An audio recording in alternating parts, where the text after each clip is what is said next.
Hello and welcome. In this video, we are discussing differential chain code, which is a technique of image representation and descriptor for object recognition. In the last video, we have discussed the chain code. Let's take a review. What is a chain code? Chain code is a boundary-based representation scheme. Chain code is a lossless compression technique used for representing an object in the image. Let us start with the example. Suppose this is a district boundary point of an object in the image. Now, to generate a chain code, instead of using this direct district boundary point, we are resampling it using a grid. So we are assigning a grid and we'll assign grid points to this district boundary point.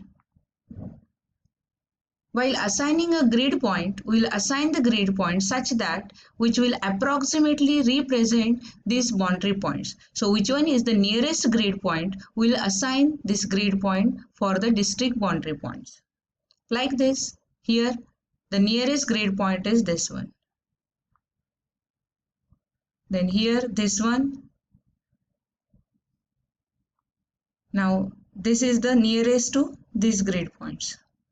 Like this, we'll assign the grid points to the district boundary points, and this technique is called as a resampling the boundary.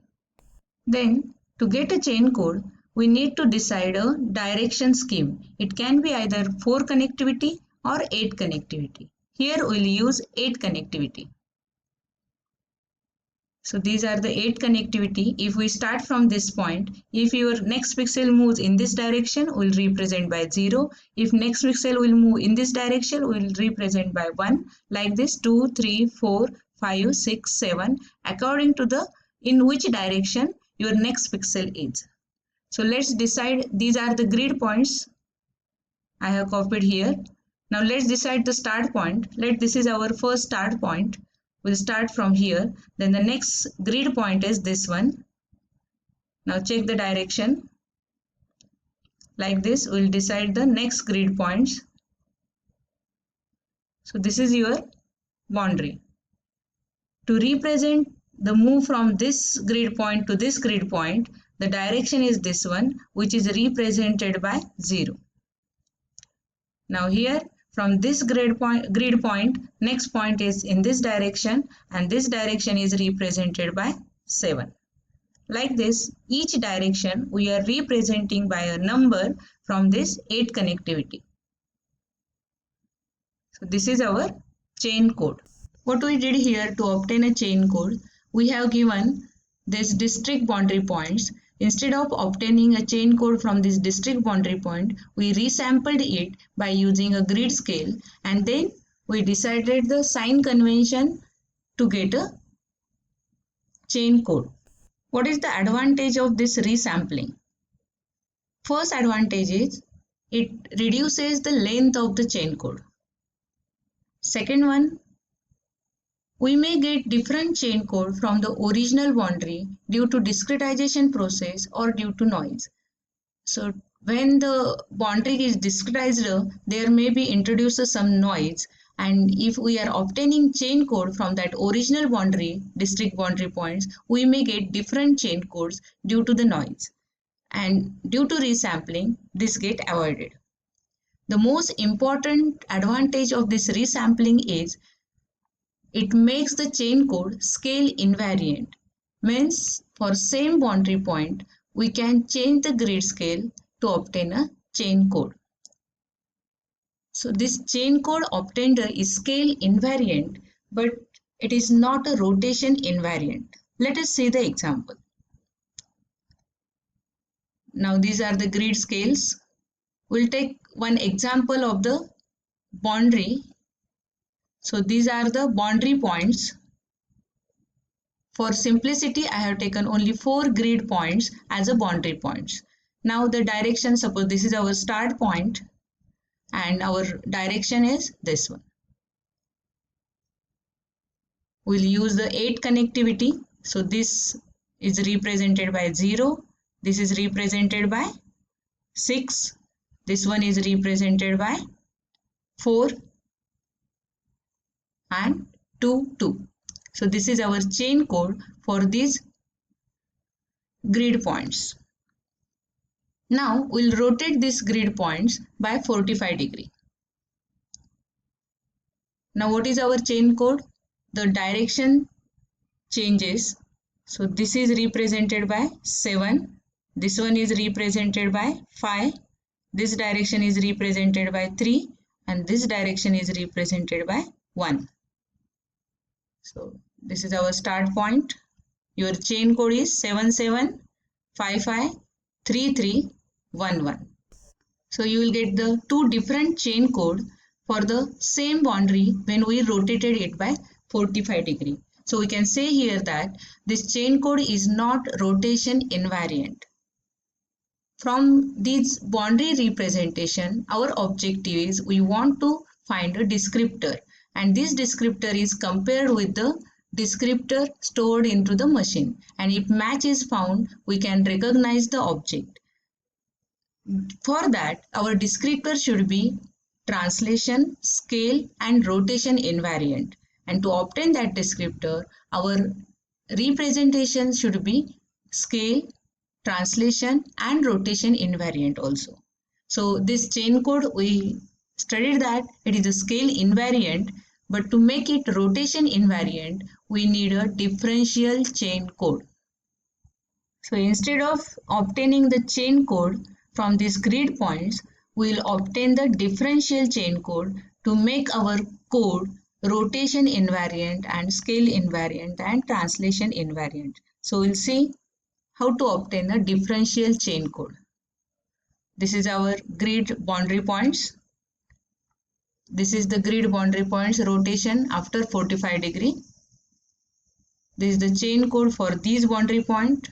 This is chain code for these boundary points. Now let us see how to obtain a differential chain code.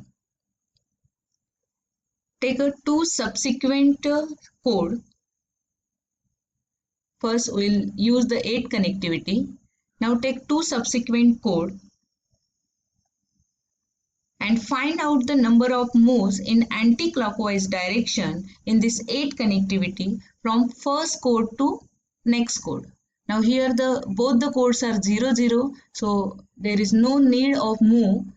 This is represented by 0. Now next two subsequent points or numbers in a chain code is 0 to 6. So we'll find how many number of moves required to move from 0 to 6 in 8 connectivity. So first move 1, 2, 3, 4, 5 and 6. 6 moves are required to move from 0 to 6 in a 8 connectivity. So this represented by 6. Now next is 6 to 6, means same number, the number of moves are 0. Then 6 to 4. Now let us see how many moves are required to move from 6 to 4 in anti-clockwise direction. 1, 2, 3, 4, 5, 6. 6 moves are required. So this represented by 6. Like this 4, same number, so 0 moves. Then 4 to 2. How many moves are required? In anti-clockwise direction. 1, then 2, 3, 4, 5, 6. So 4 to 6. 6 moves are required in 8 connectivity. Next two subsequent numbers are 2, 2. Then 0 moves are required. Like this is your differential chain code. How we obtained it? First, we get the first order chain code from the grid locations by using either 8 connectivity or 4 connectivity. Most probably we are preferring 8 connectivity. Then take a two subsequent numbers in this code and find out the number of moves in anti-clockwise direction from first code to the next code. Like this, we will obtain the differential chain code. Now for this one, 7, 7, same number. 0 moves, 7 to 5. 1, 2, 3, 4, 5, 6. 6 moves. Then next subsequent numbers are 5, 5, 0 moves. 5 to 3, you can check how many moves required. It is 6. Then 3, 3, same number. 3, 1. Number of moves in anti-clockwise direction are 6. You can check it. And 1, 1, 0. Now if you observe this differential chain code for both the figures, it is same. So even though your chain code is different due to rotation, but the differential chain code remains same. We are referring this differential chain code not as a chain but as a cycle. Thus this differential chain codes for both the after rotation and before rotation we will get the same differential code.